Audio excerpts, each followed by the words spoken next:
welcome to the games I've got this month. This month was of course September.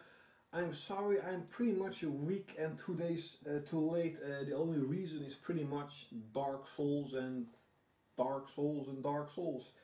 First I want to give some shout outs to, first up, Louise. I've been talking with her on Facebook, pretty awesome. She's from Holland too, so that's definitely cool. Also Phil, I've been talking with him a lot on Facebook, a lot about Dark Souls. He finally gets the game, and yeah, hopefully you will level fast so that you can play some co-op, or I can invade you and kill your ass. No, seriously. And also Astrid, German girl, also from Facebook. I didn't even know you had a chat option in Facebook. That's pretty freaking awesome, so that I can actually chat with people on Facebook and with fans and whatever. So yeah, she's pretty awesome. She actually has the white Japanese only Yakuza 3 limited edition PS3 and the limited edition Monster Hunter Portable 3 PSP. I definitely want it. I think I'm gonna steal it. That's definitely awesome. So those were the shoutouts. And now onto the games itself. First I got one PlayStation 1 game, and Forest Lock is gonna be pretty happy. I finally got the Resident Evil, the black copy of Resident Evil. The box is a little bit beat up, but I don't mind. The inside is pretty good, pretty nice, but small actually, manual, and the game pretty cool. I finally got a Resident Evil, the first one, you know, when the Resident Evil was actually good. For the PSP I got Dead or Alive Paradise. Only geeks, losers and nerds buy and play those games, and I'm definitely one of those. Even though I haven't played it that much, because, I don't know, loading is too long and the mini games are pretty much stupid, and that's pretty much it. You know, a game like this is really for, you know, as best graphics as possible, and the PSP can of course not handle that. So yeah, but still pretty awesome. Pretty cool. I also got a Metal Slug Double X. I love the anthology version, and I haven't played it yet. Of course also for Dark Souls, and looks pretty awesome. Cool box art, by the way. The box art is pretty awesome. For the PS3 I got 3 new games from the same franchise. I collect and also play a lot of Dynasty Warrior games, and holy hell, there are so many Dynasty Warrior games and spin-offs and add-ons I didn't even know about. And one of those is Dynasty Warriors 5 Extreme Legends. I already got the Empire version and the normal version, so now I got the Extreme Legends version. I finally got Dynasty Warriors 3. I remember this game very clearly because when I first got my PlayStation 2, one of the first demos I've ever played was also a demo of Dynasty Warriors 3. And it was actually the first time I saw a battlefield like this giant battlefield. I was like, holy shit, this is awesome. I never got the game though. I never got any Dynasty Warrior games on the PlayStation 2. Except for, I think, Dynasty Warriors 5, but then already PS3 was already out, so I actually didn't get any Dynasty Warrior games. But I only need Dynasty Warriors 7, and then I have all the main games of Dynasty Warriors. And with that, I didn't even know this existed, and it's totally sealed. It's Dynasty Warriors 3 Extreme Legends. I thought that they were beginning to get add-ons on Dynasty Warriors 4, but even Dynasty Warriors 5 and even 3 has add-ons. Extreme Legends, maybe there are Empire mode, I don't know, but it's pretty awesome. So 3 Dynasty Warrior games to my collection. Now of course the better stuff this month was pretty awesome, even though there are some games that are pretty much from October, but hey, that's it. Yeah, the Skya 4. Holy shit, the Skya 4, the graphics are so much better. I made an impression video on this game, you can see it somewhere around here.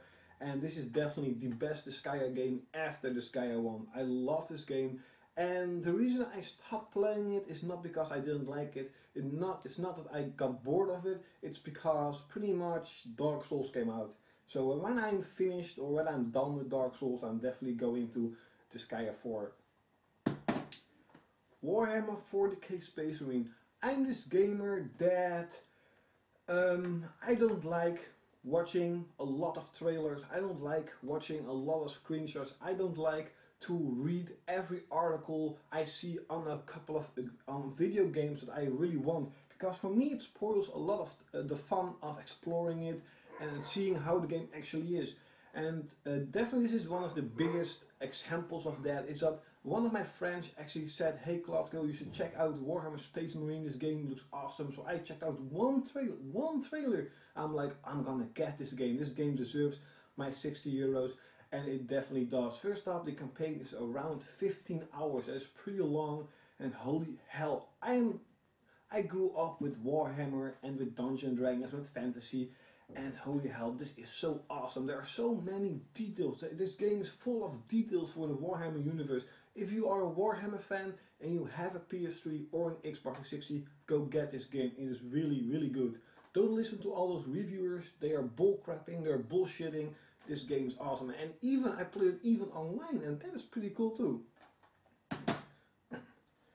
Activated Hori, I got this game a couple of days ago in the mail. It's still sealed. I haven't played it yet, also because of Dark Souls. Pretty much everything is because of Dark Souls at the moment.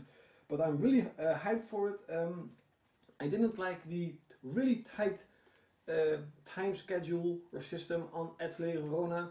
And I've heard that this is a little bit more flexible, but you still have to play the game a couple of times to actually get every ending, to get every item, to do everything you can. And I'm not a huge fan of those systems, and definitely not in an RPG, but I'm still hyped for playing this game.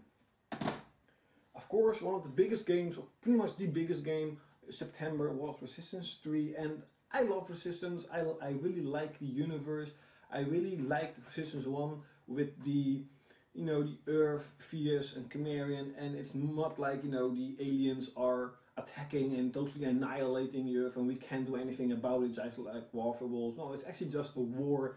And then Resistance 2 came out, and it's like the graphics are better, definitely.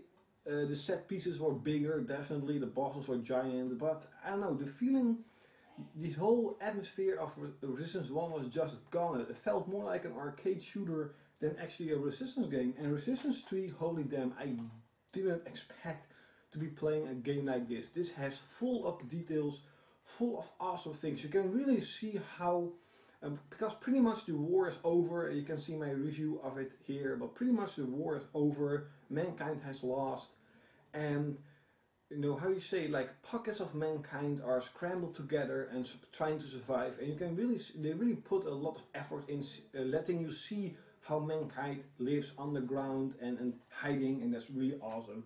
I really like this game. The campaign is only about 8 hours. There isn't a big online mode anymore, so if it's worth your 60 euros, I don't know. And maybe you should wait when it's a platinum version or a little bit cheaper, but for me it was pretty awesome. Bleach Soul Resurrection. Yeah, this game is pretty awesome. I like Dynasty Warrior type of battle systems, even though it gets a little bit repetitive because it's Dynasty Warriors all the time. But all of a sudden, a lot of games getting this Dynasty Warrior type of battle system, a different universe. And Bleach is definitely one of the better ones. The graphics are amazing, pretty much amazing. They're really cool cel-shaded graphics. Fits perfectly in the anime style because this is an anime style of the game. I've never watched the anime though. I don't watch any anime. But I like the character design. The story, I have no idea what they're talking about. The combat system is pretty cool, and I love the upgrade or level up system. It's pretty much the system of Final Fantasy X Sphere Grid, and that is pretty awesome because I love the Sphere Grid. So if you're a Bleach fan, or if you're a Dynasty Warrior fan but trying to get into a new universe but with the same battle system, check out Bleach Soul Resurrection. Shadow of the Damned actually came in the mail one day before I got Dark Souls. So I was actually playing this game a couple of hours, I think 2 or 3, and holy damn, this game is really good. What can I say? Yes, I will say that this game is made by a Japanese developer, and like Vanquish, this game is made to sell well in the West, but it didn't. Really shameful, it didn't sell that well, but you can really clearly see that when you play this game, that it is made to sell good in the West, but it is from Japan. It's from a Japanese developer. There are really weird things, really quirky. I mean, your weapon is pretty much a skull that can transform in different types of weapons.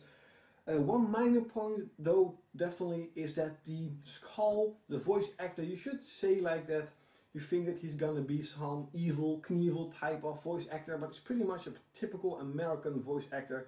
That's a little bit disappointing. That's a little bit weird to see this skeleton that can transform in different types of weapons and have this American voice actor. It's pretty weird. But this game is really good, and I only stopped playing it because I got Dark Souls, or else I would pretty much beat it. Now, of course, one of the biggest games of 2011, maybe even Game of the Year, Dark Souls. I got the special edition, or the limited edition, European one.